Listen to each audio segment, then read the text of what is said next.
سالفتنا اليوم تحكي على ديج دخل جيرانه بإنذار ويطفر من تيغة لتيغة وينقر بعيون الجهال وما يهمد ولا تغمض له عين. وبيوم من الأيام طفرت أرواح الجيران وقرروا يتخلصون من الديج، ولا يقدرون يذبحوه ولا يبوقوه لأن مو من ثوبهم. اجتهم فكرة يشترون الديج ويذبحوه على روح أبوهم. راحوا على أهله وقالوا لصاحبه: شلونك أبو فلان؟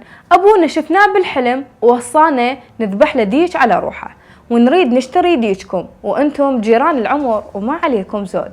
قال لهم صاحب الديج: أخوان، الديج ما بيعه، هو الخير والبركة، وعندي قصة وياه.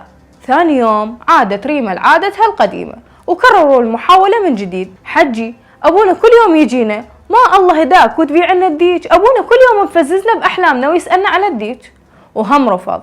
بالأخير أرضوا عليه مبلغ اللي يريده وباع لهم الديج، ذبحوه ومثلوا بطعمه بقد الراحة اللي اشتروها.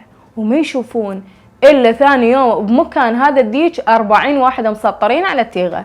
الناس طارت عيونها وقالوا: يا أبويا ما صدقنا من الديج المهجوم، طلع لنا 40 واحد. راحوا على أبو البيت وقالوا له: عمي، الكذب خيبة، ترى احنا اشترينا الديج مو لسواد عين أبونا، بس حتى نشتري راحة بالنا. قال لهم: عمي، ذني الديوشة أنا ما جبتهن حتى أبيعهن، ذني كان مسيطر عليهن وما يطلع حسن ومن راح اتنفسن.